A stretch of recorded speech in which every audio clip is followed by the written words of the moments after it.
Reciban un cordial saludo.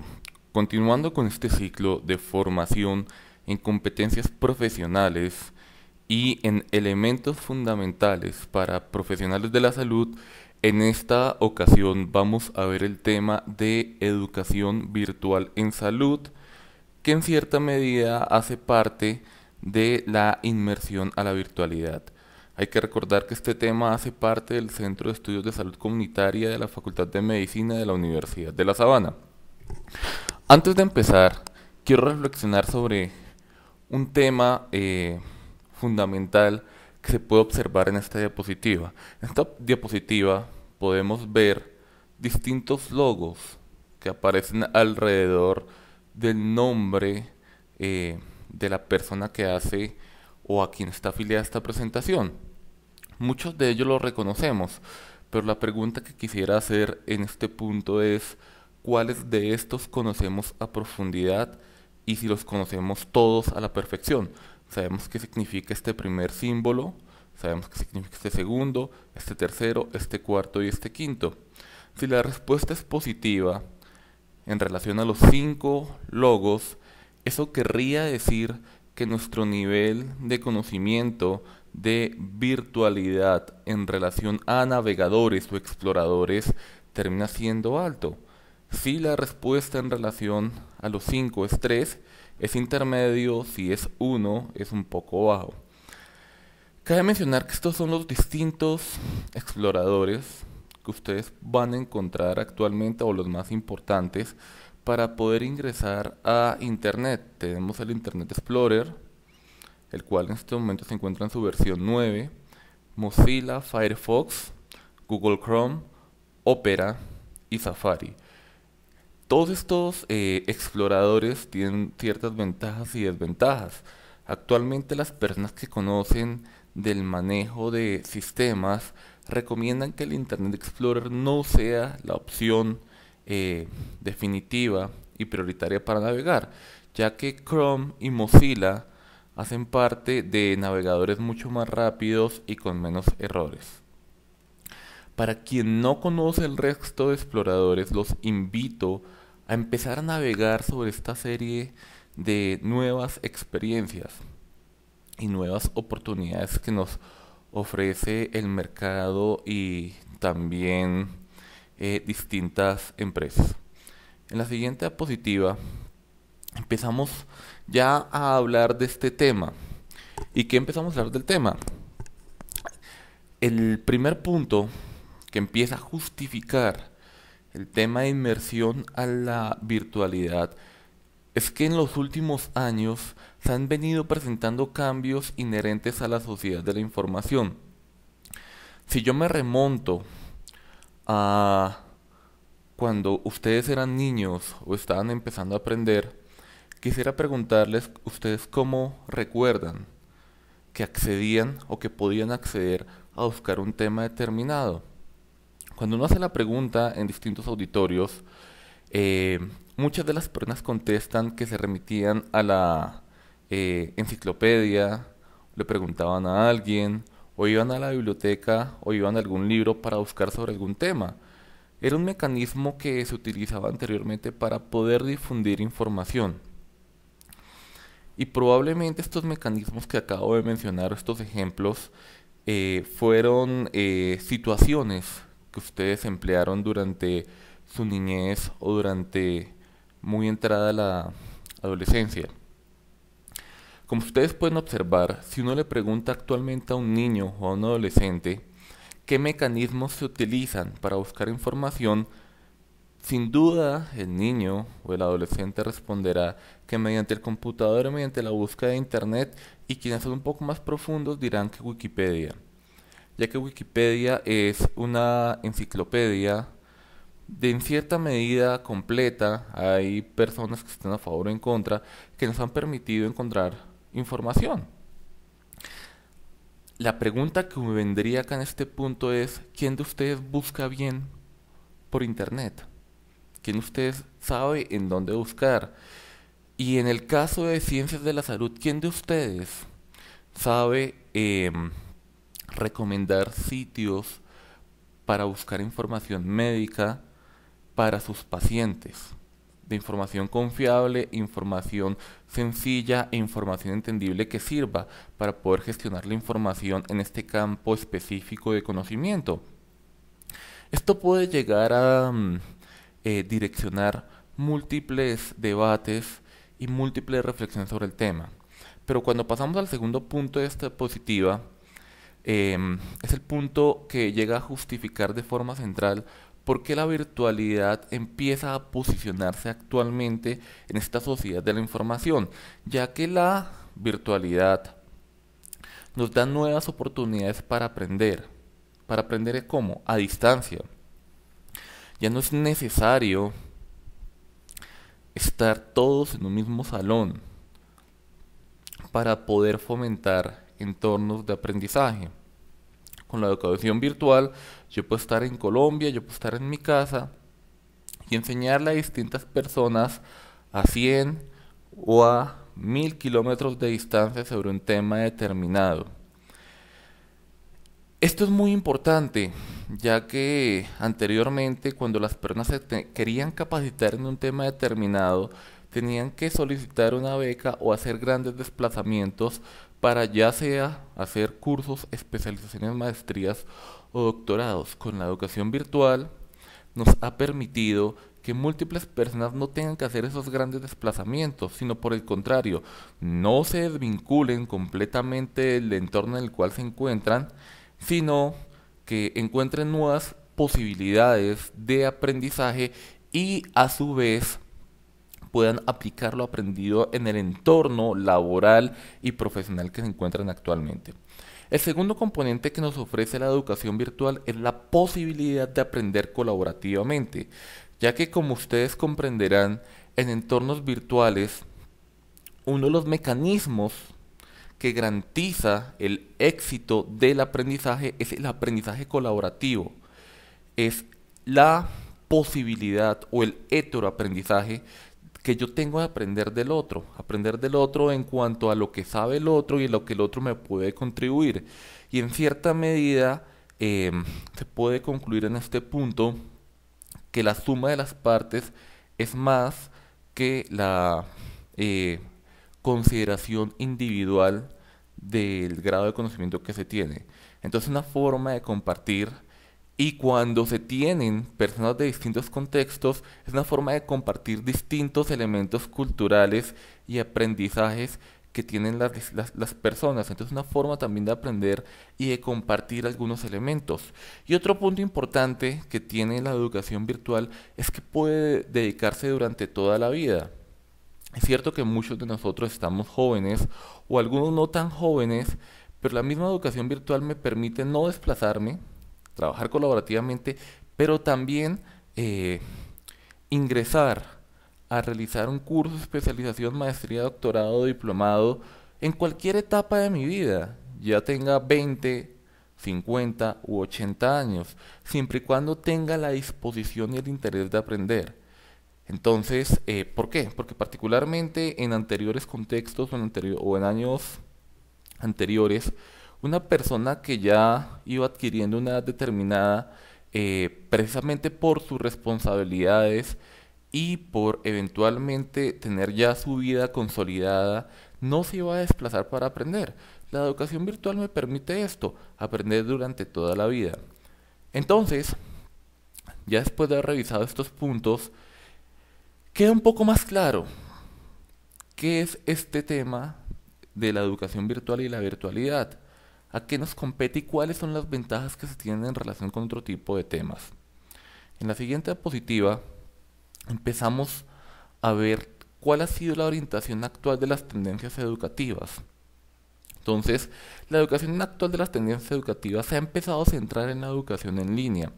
Este tema de la educación en línea es un tema que ha empezado a adquirir fuerza en la región de Latinoamérica. ¿Por qué digo que ha empezado a adquirir fuerza? Porque es un tema que aproximadamente en el año de 1995 ya estaba empezando a consolidarse en países desarrollados como la región de Europa y en Estados Unidos posteriormente. Entonces, al hablar de esta época en la cual nos encontramos, empezamos a darnos cuenta que la región de América Latina ha empezado a observar la educación en línea como una oportunidad. Esto no es relativamente nuevo. Inclusive cuando uno se remonta al tema de Internet, uno pensaría que el tema de Internet lleva 10 o 20 años. El tema de Internet lleva casi unos 40 años. ¿Y qué nos permite esta educación en línea? La educación en línea hace un cambio sustancial de los paradigmas tradicionales. ¿Por qué? Porque particularmente los paradigmas tradicionales en los cuales el profesor entra a un salón de clase, dicta una clase, posteriormente se retira, clases posteriores les hace una evaluación o un proceso para corroborar que hay un grado de aprendizaje, si se puede mencionar. Ese es el ciclo tradicional que normalmente se ve en un entorno ordinario. La educación virtual rompe estos paradigmas, ya que el objeto principal de la educación virtual no es garantizar la enseñanza, como se ve en los paradigmas tradicionales. En los paradigmas tradicionales lo más importante es que el profesor enseñe. En los paradigmas actuales, que se centran en la educación en línea, el objeto principal es que el estudiante pueda aprender sin importar el medio o la estrategia que se utilice de enseñanza. Entonces es una forma de cambiar, rompe los paradigmas y adicionalmente establece que no es necesario que el profesor esté en el salón de clase para garantizar que el estudiante aprenda. Por otro lado, esto expone o direcciona a hacer una reexpresión del currículo. ¿Y esto en qué sentido? En que el currículo tiene que ser un poco más flexible y organizado dependiendo de las necesidades que tenga el estudiante. Y a su vez en esta reexpresión de este currículo, la educación virtual tiene que ser un poco más juiciosa en definir qué es lo que se busca en cada una de las cosas o en cada uno de los elementos que se desarrollan para el aprendizaje del estudiante o del nuevo profesional. Entonces, yo tendría que definir, o este nuevo currículo define objetivo, competencia, escalas de evaluación, elementos que en teoría deberían definirse en los paradigmas tradicionales, pero que normalmente no se hacen precisamente por esta misma tradición o por vicios de fondo. Pero la misma educación en línea hace que para que sea una buena educación en línea tengo que hacer una reestructuración del currículo orientado a lo que busco. Hay muchas universidades o muchos institutos o fundaciones que creen que la educación virtual es volver lo que es presencial a la virtualidad. Entonces, el tema que el profesor daba antes presencialmente, lo volvemos virtualmente y eso no es educación virtual. La educación virtual requiere una serie de ajustes, requiere una serie de construcciones y en eso radica esta restricción del currículo. El tercer punto de la educación virtual es que es una reorganización de los roles de los actores educativos. Tradicionalmente, en la educación presencial o en la educación tradicional, el profesor está en la punta de la pirámide educativa y el estudiante está en la base de esta pirámide. La educación virtual dice, aquí no hay jerarquía. El profesor puede aprender de sus estudiantes y el profesor está en el mismo nivel de los estudiantes. Entonces, al reorganizar los roles, el estudiante empieza a relacionarse muy cercanamente con el profesor, ya que tiene mayores mecanismos o canales de comunicación con el mismo.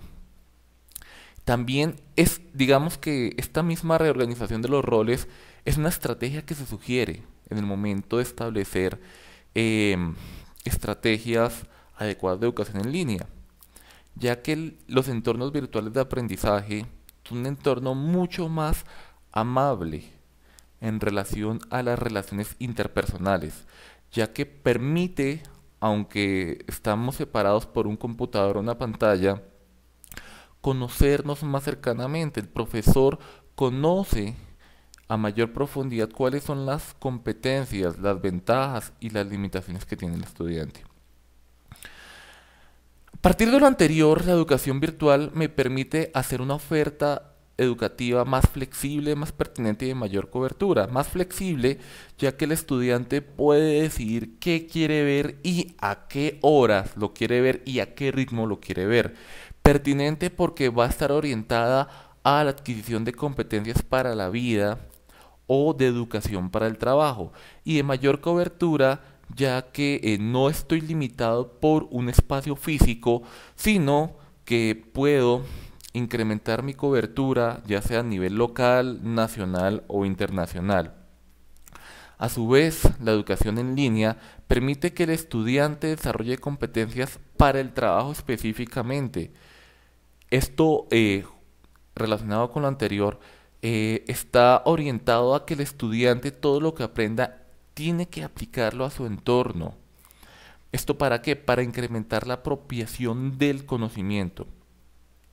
A su vez, la educación en línea está orientada al aprendizaje significativo, no a aprender cosas que eventualmente terminan sobrando o que terminan complementando o saturando el tiempo del estudiante, sino va orientada a aprender una serie de elementos específicos que sean significativos para su vida. Y por último, la educación en línea, y por eso queda de últimas, hace la incorporación inteligente de las tecnologías de información y comunicación, que a partir de este momento lo vamos a conocer como TIC, tecnologías de información y comunicación. Y en la siguiente diapositiva, ¿qué son estas tecnologías de información y comunicación?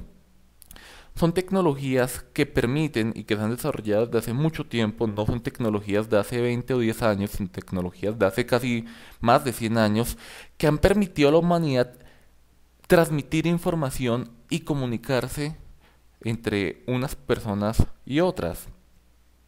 Un ejemplo de una tecnología de información y comunicación es el teléfono, es el radio, es la televisión. Lo que pasa es que con el advenimiento y el furor que ha tenido el Internet, la gente relaciona tecnología de información y comunicación con Internet.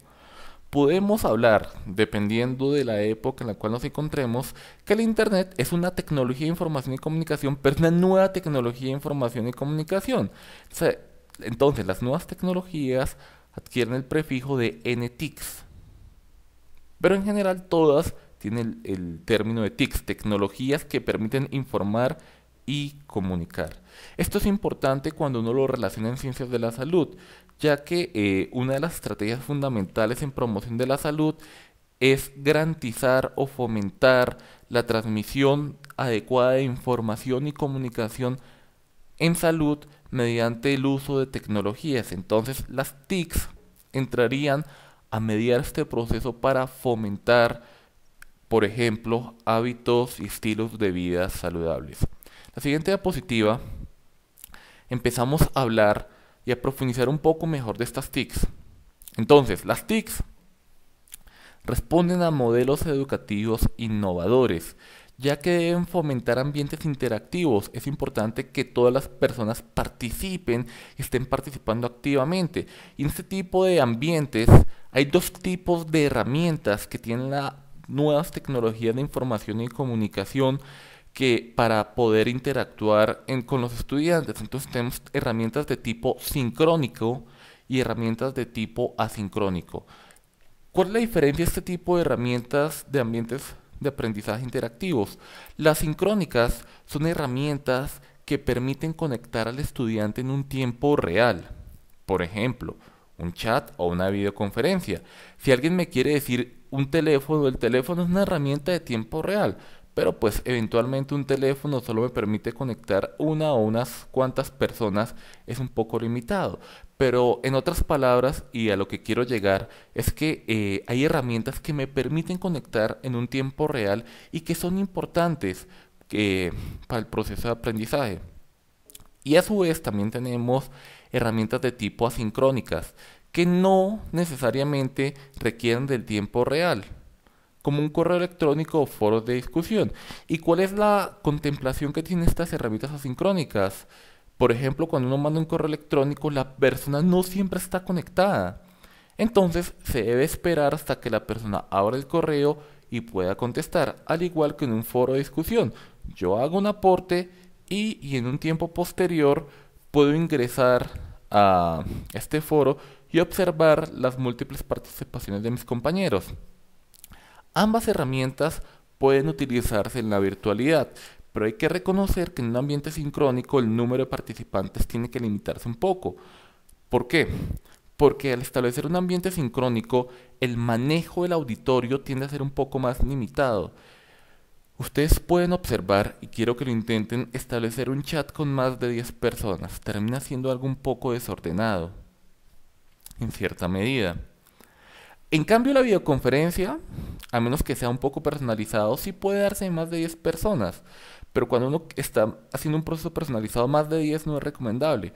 Pero una videoconferencia en la cual no hay un grado grande de interacción puede llevarse hasta casi 50, 100 o 500 personas, limitando el grado de interacción, ya que al incrementar el número de participantes, casi que la videoconferencia se puede centrar principalmente en responder preguntas y eso no es lo que se busca. En relación a los ambientes asincrónicos, el número de personas puede llegar a ser un poco más elevado. Uno puede llegar a 20 personas o 30 en un mismo entorno, relacionado a que las personas en un foro de discusión van respondiendo a medida o en relación al tiempo que tienen o a sus posibilidades. Otro punto de estos ambientes educativos innovadores es que el docente se compromete con el aprendizaje de sus alumnos. El punto más importante de la educación virtual es fomentar que el estudiante aprenda y aquí rompe el profesor el papel de profesor a asumir un papel de asesor, tutor o facilitador en el proceso de enseñanza y aprendizaje. Y los estudiantes se convierten en actores de cambio en relación a que el estudiante va a cambiar, va a adquirir habilidades y va a adquirir modos de trabajo innovadores. En la siguiente diapositiva empezamos a centrarnos un poco mejor en un término que se refiere a ambientes virtuales de aprendizaje. Si nos devolvemos, hemos podido observar que hay modelos educativos, tenemos unas tendencias educativas, tenemos una justificación de la educación virtual, pero hasta el momento no hemos hablado de un ambiente virtual de aprendizaje. ¿Qué es un ambiente virtual de aprendizaje? O como se conoce con sus siglas ABAS, son entornos de aprendizaje que tienen algunas organizaciones, instituciones, para enseñar y que están apoyadas por tecnologías de información y comunicación. Entonces son entornos de aprendizaje que están apoyadas por TICs. Eso es un ambiente virtual de aprendizaje. Y que a su vez, como lo hemos mencionado en diapositivas anteriores, son entornos de interacción sincrónica y asincrónica en un programa curricular integrados que van a mediar un proceso de enseñanza y aprendizaje. En otras palabras, un ambiente virtual de aprendizaje es un ambiente en el cual se busca fomentar la enseñanza y el aprendizaje mediada por TICs, ya sea por entornos sincrónicos o asincrónicos, o herramientas mejor, que están inmersos en un programa curricular. En la siguiente diapositiva vamos a ver qué elementos deben ser adecuados para el desarrollo de un curso virtual. En este punto que nos encontramos, hay que reflexionar en otro tema. ¿Será que un curso virtual o la educación en línea responderá a nuestras necesidades de formación en relación a la adquisición y fortalecimiento de competencias profesionales? ¿O será que es mejor quedarse con un curso presencial? Eso no lo voy a responder en esta presentación, ya que mi objetivo no es convencerlos a ustedes de que la educación presencial no es útil. La educación presencial hay que usarla y hay que llegar a entender cuáles son las limitaciones de la misma. La combinación de los dos mecanismos o metodologías me permite ampliar el panorama en relación a cuál es la mejor estrategia que voy a seleccionar para lograr aprender una serie de contenidos.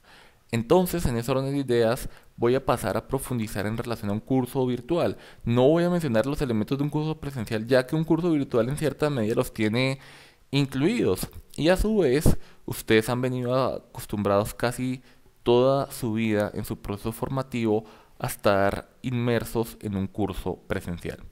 Entonces, cuando uno habla en el desarrollo de un curso virtual, uno tiene que reconocer 4 elementos fundamentales que deben estar conectados equilibradamente para el desarrollo adecuado de un curso virtual. Cuando digo curso virtual, estoy hablando de un curso, diplomado, especialización, maestría y doctorado, pero quise llamarlo curso.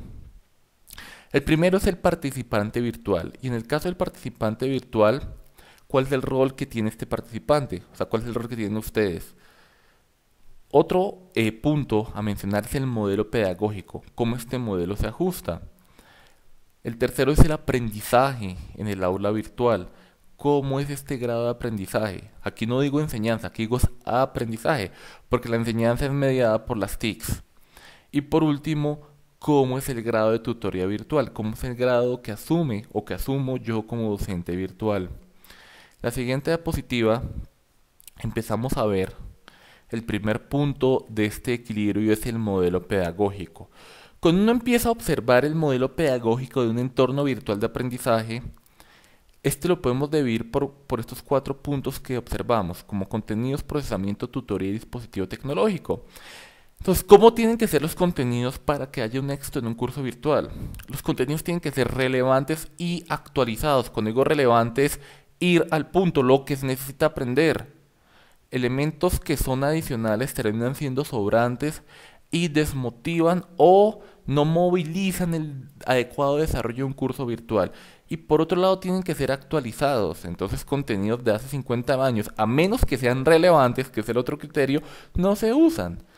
Entonces en este punto ya podemos observar que un contenido de algo que se revisa en un entorno virtual de aprendizaje tiene que ser completamente relevante y actualizado. En este mismo modelo pedagógico, el procesamiento está muy relacionado con la didáctica, que es la forma con la que se enseña, y por otro lado la planeación. La planeación es muy importante en la misma didáctica, ya que la planeación me establece qué y cómo voy a dictar y en qué tiempos. Cuando relaciono qué, cómo y en qué tiempos, esto se establece en cierta medida a cuál va a ser el tema, cuáles van a ser los objetivos, cómo lo voy a enseñar y en qué tiempo ajustado en relación a cuál va a ser la dedicación que el estudiante va a dedicar en este proceso. Y la didáctica se relaciona a cómo va a ser el mecanismo, cuál va a ser la estrategia. Esto se tiene que contemplar antes de empezar un curso virtual. Por otro lado viene la tutoría virtual. La tutoría virtual, que es el mecanismo de enseñanza, tiene que ser facilitadora. Por el contrario, esto no tiene que ser una limitante, una barrera para poder aprender. Y por otro lado tiene que ser flexible, de acuerdo a las posibilidades y tiempo disponible que tenga el estudiante. Entonces en este punto casi que podemos concluir que también una tutoría o una enseñanza virtual tiende a ser un poco más amable que un proceso presencial. Y en ciencias de la salud esto sí que asume importancia, ya que hemos venido acostumbrados a un modelo médico que en ocasiones puede o tiende a ser un poco agresivo con los estudiantes, casi que va en contravía a lo que sería la tutoría virtual, un modelo amable que se preocupa por el proceso de enseñanza y aprendizaje de sus estudiantes. Y por último, el dispositivo tecnológico, que es el medio, que es el uso de estas TICs, no tiene que ser una barrera adicional para el estudiante. ¿Por qué? Porque muchas personas dicen, sí, muy chévere los contenidos, muy chévere la metodología, el tutor puede llegar a ser muy amable, pero no entiendo cómo funciona la plataforma. Este es un inconveniente que se puede llegar a presentar. La plataforma tiene que ser lo más sencilla posible, tiene que ser autosuficiente y tiene que ser transparente. O sea, en el momento que el estudiante ingresa, el estudiante sabe por dónde moverse. No hay que meterle muchas cosas a la plataforma o a este dispositivo tecnológico para que sea exitoso. En la siguiente diapositiva nos vamos a centrar en el participante virtual, que en este caso serían ustedes. Y este participante virtual, en relación a lo que se quiere discutir, es un participante que tiene nuevas necesidades de aprendizaje. En ese caso, ustedes quieren aprender algo nuevo. Entonces, esta nueva necesidad de aprendizaje nace de la educación virtual. Yo quiero aprender y quiero aprender durante mucho tiempo, casi que durante toda la vida, como se mencionó en la primera diapositiva. Adicionalmente, la educación virtual es la respuesta a desafíos educativos ante nuevas características de empleo. Entonces, cuando se ve el tema de competencias profesionales, los empleos actuales o las hojas de vida o los currículos, como están pasando actualmente, requieren una nueva serie de competencias. Entonces no es pertinente empezar a hacer especializaciones o cursos presenciales por estas nuevas características que se vienen presentando. La educación virtual me permite a mi ritmo empezar a actualizarme y empezar a reconocer, adquirir competencias relacionadas con estos nuevos desafíos. Y por último, este participante reconoce cuál es el aporte de las tecnologías a la formación humana. O sea, cómo con estas nuevas tecnologías o con las tecnologías eh, en general puedo llegar a fortalecer mi proceso de formación. O sea, cómo puedo llegar a reconocer y a potenciar esto. Miren, en este punto hay una reflexión importante en relación a las TICs y su proceso de formación. Y es el siguiente. Cuando uno observa a un niño eh, y uno ve cómo el niño aprende, uno puede llegar a concluir que el niño tiene una relación muy cerrada o directa con las tecnologías, ya que uno ve que el niño se sienta al frente del televisor y el televisor le enseña. Pero así como el televisor le enseña, el televisor puede enseñar cosas buenas o puede enseñar cosas malas. Hay, hay muchos programas, hay muchos canales, como ustedes pueden observar, que intentan, y es así una tendencia actual, a enseñar cosas buenas. Hay otros que todavía no han virado o no han evolucionado hacia ese nivel.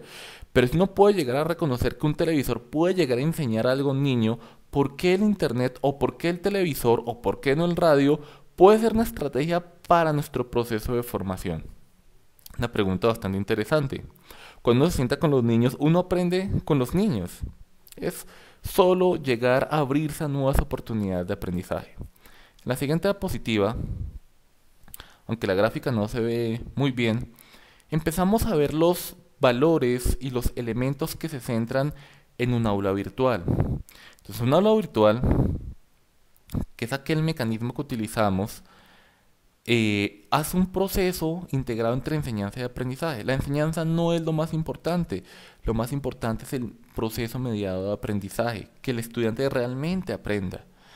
Pero adicionalmente este grado de aprendizaje, el contenido que se va a fortalecer, entonces por ejemplo voy a aprender de medicina basada en la evidencia, también se fortalecen otra serie de competencias.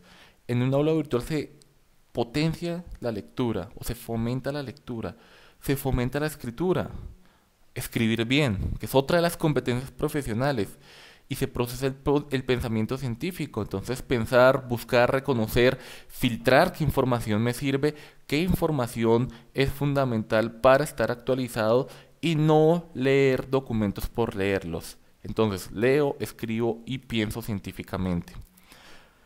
Por otro lado, el aula virtual es muy importante la influencia que tiene el tutor. El tutor casi que en cierta medida va a llegar a fomentar, es la persona que va a mediar. Si el tutor no va a potenciar este proceso, pues eventualmente se logra desmotivación, no se obtienen los resultados tan satisfactorios que se tienen en procesos completamente mediados por el tutor.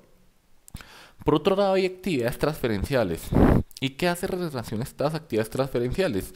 Una de las cosas o uno de los elementos fundamentales que tiene el éxito o que explican el éxito en un aula virtual son los siguientes. Uno muchas veces en entornos presenciales aprende algunos temas que eventualmente no le aportan a la vida o que eventualmente uno no sabe en qué se aplican. Uno de los elementos que tiene el aula virtual es el primero, reconocer el contexto de cada uno de de cada uno de los integrantes. Usted de dónde viene, usted qué hace, a qué se dedica, y a partir de ahí aplique en su contexto.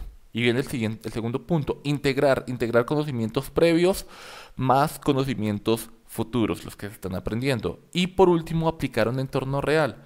Entonces, esto que ustedes han aprendido, ¿cómo lo aplicarían en su práctica de medicina familiar? ¿O cómo lo aplicarían en su práctica de medicina? ¿O cómo lo aplicarían en su práctica de ciencias de la salud?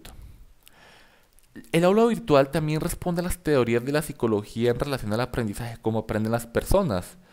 Entonces, hay un aprendizaje conductista, puede ser cognitivista o puede ser constructivista.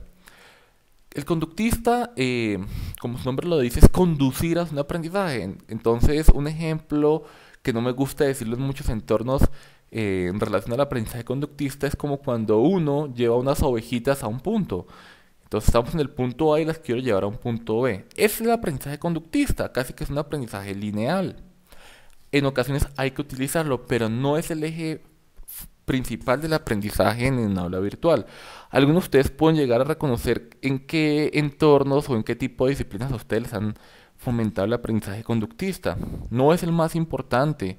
Es más, está muy revaluado hace mucho tiempo el aprendizaje conductista, ya que no favorece aprendizaje significativo. El cognitivo es el segundo enfoque y es la apropiación social del conocimiento. Es cómo garantizar que este conocimiento se apropia en las personas. Y por último está el constructivista. El constructivista es una combinación de los anteriores, no lo podría decir o puede llegar a ser un modelo completamente nuevo, en el cual tanto como profesor y estudiante tienen los conocimientos previos. Llegan a un entorno, los comparten, destruyen cualquier idea preconcebida y a partir del compartir o de la interacción de este tipo de actores se construye un nuevo conocimiento. En este punto, un ejemplo claro en ciencias de la salud es el concepto de salud. Si yo les digo a ustedes que el concepto de salud es completo estado de bienestar físico, mental y social, ustedes, la pregunta que haría un entorno conductista es, esta es la definición.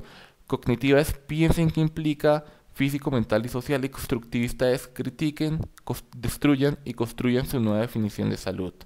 Si se dan cuenta, los tres son necesarios, pero a su vez ustedes pueden concluir cuál es más significativo y cuál es más pertinente.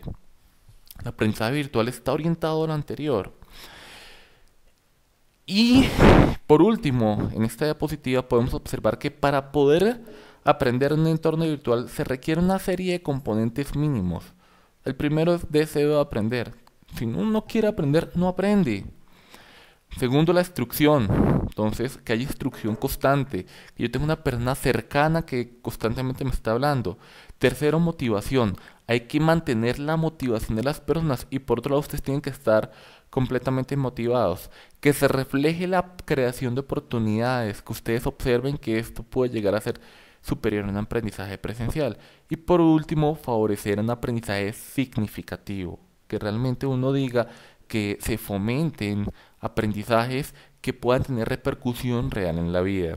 En la siguiente diapositiva, que es la última en este modelo educativo, observamos la influencia que tiene el tutor virtual.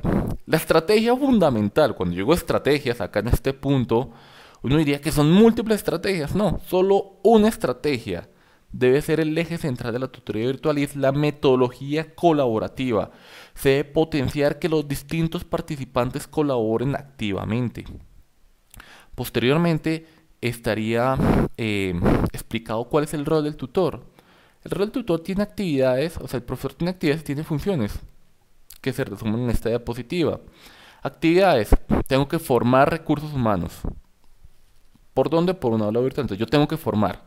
Pero a su vez también tengo que tener apoyo técnico y operativo en la coordinación del curso. Entonces tiene que haber una persona que tiene que estar apoyando técnica, operativa y académicamente en la formación. O sea, el tutor no lo hace todo solo y adicionalmente en contravía como se hace en otros procesos, no lo hace dependiendo como a él le parece. O sea, tiene que tener una instrucción, una coordinación constante y cercana en relación a lo que se hace. O sea, a mí me pareció dictar este tema así, no, un momento, el tema se dicta así, hay que hacerlo de esta manera y adicionalmente hay unas plataformas.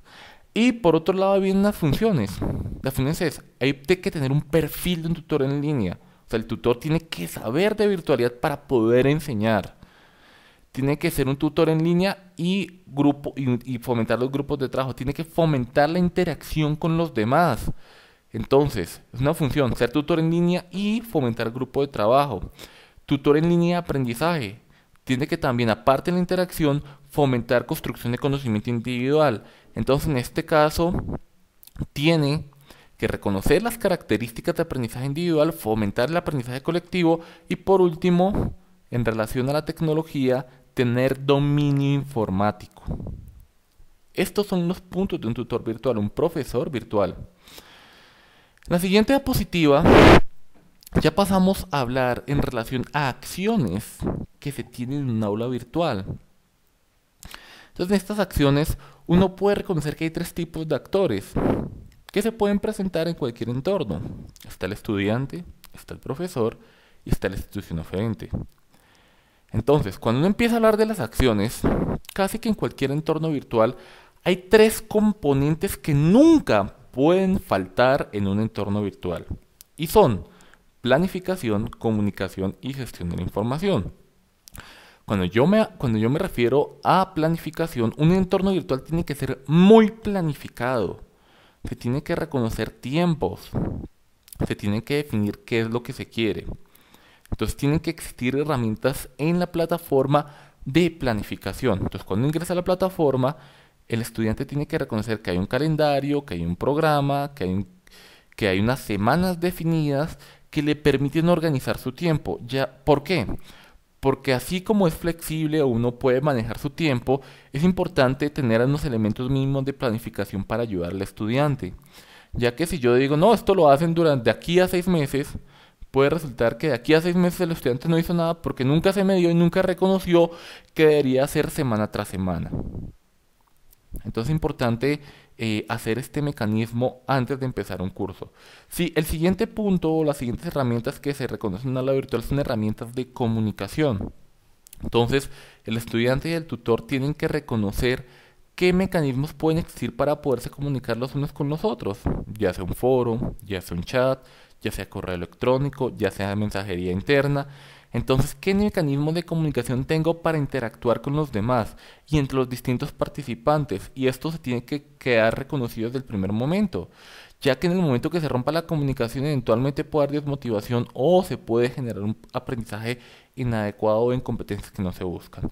Y por último, una de las acciones que también busca un aula virtual es gestionar la información. Entonces, gestionar la información no es saturar de contenidos al estudiante, sino ese es el contenido que usted va a revisar y esto es lo que usted va a aprender. Entonces lo que se busca es condensar conocimientos gestionando y enseñando o fomentando a buscar nueva información en caso de ser necesario. En la siguiente diapositiva, como todo tema, se tiene que mencionar cuáles son los múltiples peligros o los elementos a tener en cuenta para que un curso virtual fracase. ¿Por qué se mencionan? Porque en el momento que uno reconoce por qué un curso virtual fracasa, uno puede establecer estrategias para lograr intervenir esos elementos que me pueden llevar al fracaso.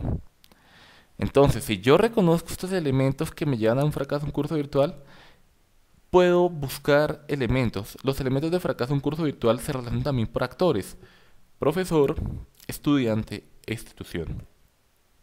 Empezamos con estudiante. Entonces, ¿qué elementos pueden llegar a relacionarse para que exista fracaso en un curso virtual? Primero, no disponer de suficiente tiempo. La gente o los estudiantes creen que un curso virtual es igual que chatear o abrir el correo electrónico. Como todo proceso de formación requiere de tiempo. O sea, si no hay tiempo, no hay aprendizaje. Entonces, el estudiante, si no dispone de suficiente tiempo para hacer un curso presencial, pues tampoco va a hacer un curso virtual. El tiempo acá es un poco más flexible, ya que uno en ocasiones trabaja de 5 a 7 de la noche, 2 horas diarias, o de 7 a 9, o uno madruga, y uno mismo puede mediar el tiempo, o en la hora del almuerzo. Entonces de 12 del día a 2 de la tarde puedo optimizarlo, y no tengo que desplazarme, porque también el desplazamiento puede suponer 2 horas, 1 hora de desplazamiento y otra hora de vuelta, y eso contemplando que el tráfico esté fluido. Pero entonces en este caso el estudiante cree que al hacer un curso virtual es fácil, o sea, es como chatear o es no optimizar este tiempo. Entonces, en este caso, cuando el estudiante nos pone suficiente tiempo, por lo menos 1 hora al día y en fin de semana para poder complementar lo que no se hizo, pues no va a rendir en un curso virtual. Es importante esto tenerlo en cuenta, la continuidad de las actividades. Siguiente, albergar expectativas irreales. Entonces, como es un curso virtual, entonces voy al finalizar del curso sabiendo de medicina interna, de medicina familiar, voy a ser un experto en la virtualidad con solo una media hora de dedicación a la semana. Entonces hay que reconocer qué es lo que yo busco y si realmente un curso virtual, la dedicación que me está buscando, puede llegar a suponer o a garantizar que esas expectativas se mantengan. Matricularse en un curso que no responde enteramente a sus objetivos es otro caso. ¿Cuáles son los objetivos que busco? ¿Qué es lo que yo busco como aprendizaje? Esto es muy importante. Cuando uno va a inscribirse en un curso virtual, normalmente como está también estructurado, uno sabe cuál va a ser el temario, cuáles van a ser los contenidos y cuáles van a ser los objetivos. Es algo que uno tiene que reconocer. Así, entonces, en este punto, el tiempo, expectativas y cuáles son los objetivos de aprendizaje. Entonces, en otras palabras, es como, hasta este punto, es estudiar muy bien qué es lo que voy a hacer y no hacer un curso por hacerlo. Otro punto importante, que casi para algunos es el principal, es no tener estrategias y destrezas adecuadas en la formación en línea. Entonces no saber cómo se maneja un correo electrónico. Y sí, lo digo en este punto, correo electrónico. Hay personas que no lo saben manejar. Porque es que la educación virtual no es tan compleja como algunos creen que es casi tan avanzado como hacer un robot o hacer un modelo de programación informática. Eso no es educación virtual. La educación virtual utiliza herramientas sencillas. Pero si por lo menos no manejo lo básico de o las herramientas básicas, pues no voy a seguir avanzando. Muchos cursos en este momento manejan algo que se llama el módulo propedéutico, que está orientado a indagar el grado de herramientas y por otro lado a fortalecer en cierta medida las herramientas que están en la plataforma. Esto hay que reconocerlo. Siguiente, no participar en actividades colaborativas. Ya dijimos que la metodología colaborativa es el eje central del proceso de enseñanza y aprendizaje. Pero si yo no participo, entonces creo que soy una isla independiente y que solo mando mis trabajos y solo mando mis participaciones sin contemplar lo que hacen los otros, pues no estoy contribuyendo en nada. Entonces termina casi que siendo muy limitado y muy lineal el aprendizaje. Entonces es importante cuando uno se inscribe en un curso virtual participar. Otro punto es desconocer los canales de ayuda. Si yo desconozco los canales de ayuda, no puedo subir una tarea, no puedo participar, no puedo abrir el correo y los desconozco y no pido ayuda, pues eventualmente me voy a sentir un poco frustrado y al sentirme un poco frustrado, pues voy a desertar de un curso. Y no tener en cuenta el costo económico añadido. Cuando uno habla del costo económico añadido, uno dice, sí, no tengo que desplazarme hasta España o hasta Estados Unidos para aprender sobre un tema determinado. No tengo que pensar en el desplazamiento, en el alojamiento, en la comida. Pero la educación virtual, la gente dice, no, no, lo hago en el computador y sencillo. El costo económico añadido es un buen computador y una buena conexión. Entonces el costo de internet, de mantener el computador adecuado, esto implica un costo adicional que en ocasiones no se tiene en cuenta y hay que contemplarlo. Actualmente el internet tiende a ser un poco más barato y disponible para las personas. Pero anteriormente era un poco más difícil, pero hay que tener en cuenta que esto implica, porque hay personas que, por ejemplo, si no pone esto en un entorno universitario, hay personas que no tienen computador ni internet, tienen que ir hasta un café. Internet y esto en ocasiones puede suponer un costo adicional. Esto es importante mencionarlo antes de seguir adelante. La siguiente diapositiva pasamos al punto del profesor. Hay muchos profesores que presencialmente pueden llegar a ser muy buenos, pero virtualmente son completamente un fracaso. Entonces, en el caso del profesor, el primer punto, la primera justificación del fracaso es no haber sido nunca estudiante en línea. Entonces, no es coherente que un buen profesor virtual nunca haya sido un estudiante virtual. Pero cuando uno es un estudiante virtual, hay empatía y uno sabe cuáles son las limitaciones y cuál es la sobrecarga que se tiene. Entonces, antes de ser buen profesor hay que haber sido estudiante en línea y reconocer cuáles son los mecanismos. Hay muchas materias, como les decía, o muchos temas en los cuales soy muy buen profesor presencial, entre comillas, porque dicto la clase a 50 estudiantes, los dejo confundidos o los dejo callados porque no hay ni una sola pregunta y quiero pasar esto a la virtualidad y quiero llegar a innovar. Entonces empiezo a poner contenidos en la virtualidad y digo, este estudiante tiene que revisar estas 50 páginas de este tema, estos 2 tomos de este capítulo y adicionalmente hacer un resumen y contestar en el foro. Esto sobrecarga al estudiante. Por otro lado, como yo no fui estudiante virtual, entonces pienso que el estudiante no tiene vida y adicionalmente no reconozco cuáles son las dificultades, entonces creo que es muy sencillo. Cuando uno ha sido estudiante en línea, uno puede ser buen profesor en línea porque reconoce cuáles son las limitantes y qué estrategias se deben utilizar. Otro punto es no dar respuesta o dar respuesta tardía. Y este digamos que es una justificación que se había mencionado sobre la cercanía del docente. Entonces, por ejemplo, yo le pregunto, estimado profesor, no entiendo en qué diferencia hay entre el punto A y el punto B, o no puedo entender cuál es el objetivo de aprendizaje. Si el profesor no me da respuesta, pues yo me desmotivo. ¿Por qué? Porque o lo hago por mi cuenta o no lo hago. O dar una respuesta tardía. Normalmente se dice que la respuesta hay que hacerla 24 horas posterior a que el estudiante pide ayuda. Entonces, un profesor que está acostumbrado a presencial, esto es muy difícil porque implica que tiene que estar más disponible para sus estudiantes. Siguiente, tener una presencia esporádica o nula en el aula. Entonces, el profesor que ingresa una vez cada 7 días y que no le dice nada al estudiante, entonces el estudiante dice, no, pues casi que es autodidacta lo que estoy aprendiendo. Entonces, el estar, el decir, el mandar un mensaje, oigan, miren, mañana se cierra la tarea, o cómo van, en cierta medida, minimiza esa relación tan fría entre el computador y el estudiante y el profesor. Entonces, al mencionar o al estar ahí constantemente, los estudiantes dicen, hay una persona que está ahí, que está mirando cómo estoy aprendiendo. Y eso motiva un poco más. No mostrar claridad en las indicaciones. Y en esto a mí me gusta utilizar una frase que es confunde y vencerás. Entonces, como yo no sé el tema y como soy profesor y nadie me puede cuestionar, pues confundamos. Y entre más confunda, mejor profesor soy. Entonces, en este caso no diría, no muestro claridad en las indicaciones. Entonces, hay que ser muy claro, hay que intentar procesarle todo al estudiante. El estudiante no entendió, hay que buscar estrategias. Si el estudiante no entendió, la culpa no es del estudiante porque en ocasiones el estudiante es bruto. No, el estudiante no es bruto, el bruto es el profesor que no supo explicar adecuadamente qué era lo que estaba buscando. Ser excesivamente rígido. Entonces, tienen 3 días y a las 12 de la noche tienen que mandarlo. Pero profesor, falleció mi abuelita, no me importa. Así sea desde el funeral, tiene que mandar la tarea. No, un momento. Hay ocasiones en este mundo actual surgen las eventualidades, o eventualmente por el trabajo, por la familia, o por un entorno profesional o personal. No, en ocasiones puedo estar todas las semanas el mismo tiempo y entregar lo que el tutor me está pidiendo.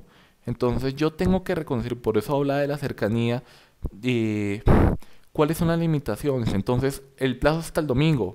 Profesor, ¿puedo entregarlo el martes? Perfecto. Porque lo que estoy buscando, y recuerden el último fin, es que se aprenda, no que entregue cosas. Porque entonces ese no es el objetivo del aprendizaje virtual. Entonces, esto es un poco difícil para algunos profesores llegar a decir, bueno, flexibilicemos, mostremos cercanía, que es el siguiente punto. Cercanía es, ¿usted qué le pasa? O sea, probablemente ya ha pasado en cursos anteriores, no, es que estoy embarazada y en el siguiente mes no puedo estar conectada. Bueno, busquemos estrategias para que adelante cosas y para cuando nazca su bebé pueda reincorporarse, si usted quiere seguir, siga trabajando en el tema y no tenga que retirarse del curso, si él está muy interesante.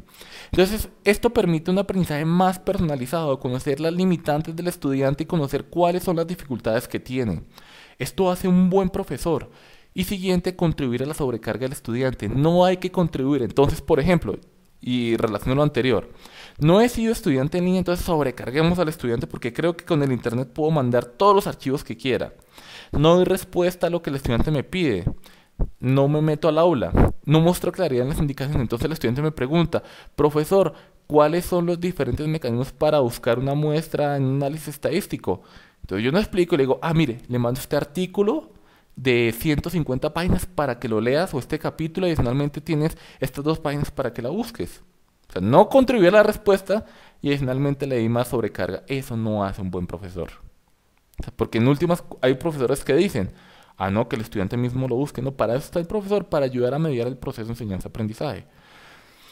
La siguiente diapositiva vendría el último componente para el fracaso, que es de la institución. La institución, por ejemplo, puede ser la Universidad de La Sabana, o puede ser la Facultad de Medicina, o puede ser el Centro de Tecnologías para la Academia, en el caso de Virtual Sabana como plataforma de la universidad. No importa. Pero entonces la institución también tiene una serie de compromisos que debe cumplir para evitar el fracaso. Primero, ofrecer una ayuda técnica deficiente. Entonces, el profesor y el estudiante están enfrascados en un inconveniente técnico, no sube la tarea y el profesor no puede porque es un poco más difícil porque no sabe programación y la institución es completamente indiferente al tema. Entonces, se requiere una persona que esté apoyando técnicamente y constantemente en el tema. No, no proporcionar la adecuada capacitación del docente en línea. Entonces, el docente es un profesor que ha tenido experiencia en algunos cursos, pero no sabe cómo se maneja la plataforma y no sabe cómo subir archivos. Entonces, como institución no lo capacite, entonces eso fomenta la confusión y a la deserción y fracaso. No ofrecer una formación preliminar al estudiante. La formación preliminar es la formación de cómo se navega en la plataforma y en la adquisición de competencias informáticas básicas. Esta formación preliminar puede ser virtual o puede ser presencial. Sí, en el entorno virtual pueden existir elementos presenciales. ¿Y cómo puede ser eso presencial? Entonces, la primera sesión para explicar la apertura del curso, de una vez hago la formación preliminar de cómo se hace la navegación en la plataforma. Hay que aprovechar estos entornos. O por el contrario, si la hago en línea, puede ser asincrónicamente, entonces con un tutorial muy adecuado que lleva al estudiante paso a paso, o mediante una videoconferencia, pero videoconferencia que no implica una mayor sobrecarga ni confusión, sino videoconferencia que también pueda permitir este proceso tutoriado para el estudiante. Ofrecer expectativas irreales al estudiante o aceptarlas. Entonces el estudiante tiene expectativas irreales y decirle sí, sí, sí, con este curso las va a cumplir. No tener organizado el curso, entonces suba acá, entonces devuélvase, haga lo anterior. No ofrecer un servicio de orientación y ayuda al estudiante, porque no siempre hay inquietudes e inconvenientes de tipo conceptual ni de tipo temático, porque en ocasiones es no puedo abrir el correo electrónico, no puedo ingresar a la plataforma, no visualizo los contenidos adecuadamente. Eso no es problema del profesor, eso es problema de la institución, porque en ocasiones el profesor no sabe que el estudiante está en Internet Explorer y que la visualización correcta es a través de Mozilla. Como el profesor nunca lo supo, nunca le supo decir al estudiante cuál era el inconveniente. Aunque el profesor tiene que más o menos saber esa serie de inconvenientes, pero no es la persona final que los va a responder. O sea, digamos que tiene que haber una línea posterior al profesor que me va a ayudar a responder algunos elementos al estudiante. La institución, contribuir la sobrecarga del estudiante. Entonces, la institución es quien hace la planificación también.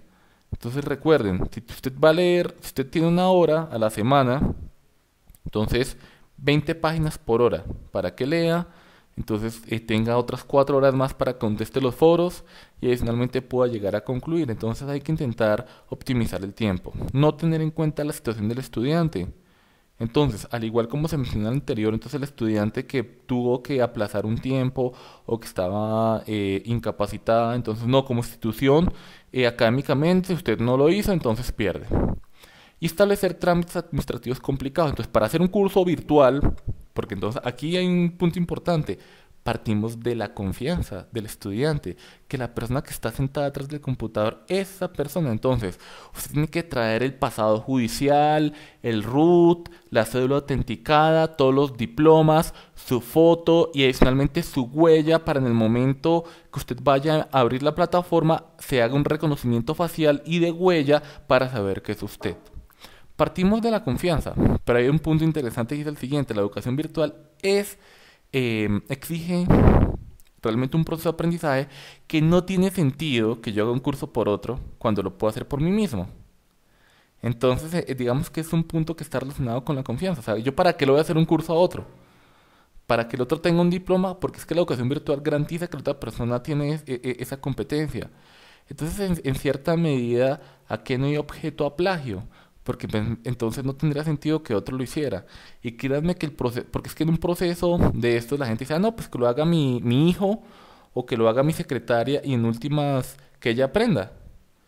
No, no tiene sentido porque en últimas empiezan a adquirirse algunas competencias específicas que se empiezan a pedir y termina tan extenuante que la persona que va a asumir esa responsabilidad no lo hace. Una conclusión importante. educación virtual no es igual a innovar como se piensa. Entonces algunos profesores creen que innovación educativa viene de Internet. Entonces, para enseñar que una suma no puedo dejar de innovar, soy un profesor innovador, tengo mi portátil, mi Diobin, una pantalla interactiva, un dedo interactivo, una suma interactiva, entonces 2 más 2 es 4 con una presentación de PowerPoint. No, eso no es igual a innovar. O sea, innovar es mediar algunos procesos. Es realmente cómo buscar estrategias para enseñar cómo se llega al 4. No es 2 más 2 es igual a 4 conductista, no constructivista, y utilizar un proyector para algo que se hace con un tablero adecuadamente. Entonces pensar que se debe utilizar el internet y un computador que realmente sea para algo que no se hace presencialmente. Eso es importante mencionarlo. También para poder concluir esta presentación hay dos caminos, al igual que la ley 100, como cuando se puso en 1993, que la han criticado tanto. Resistirme o adaptarme. Entonces puedo ser la persona que se resiste y soy el profesor, soy el estudiante, que si no tengo el profesor al lado yo no aprendo. Y así me mantengo y tengo esa idea y si no hay, entonces es que yo soy bruto con la tecnología, soy negado, mejor dicho, en la casa el computador y yo tenemos un divorcio completo. Pues bueno, ese puede ser su conclusión. Usted se puede llegar a resistir. Esa resistencia puede llegar a ser acumulativa y como se ha mencionado, hace parte de, o sea, las competencias informáticas hacen parte de las competencias virtuales, competencias profesionales. O por otro lado, adaptarme. Listo. Pueda que yo sea negado con la tecnología, pero intentemos aprender. Busquemos, adaptémonos. Son dos caminos muy importantes y son dos conclusiones que quise mostrarles. Esta es la bibliografía de la presentación y ya con esto finalizo la presentación de el tema de educación virtual como inmersión a la virtualidad. Muchísimas gracias.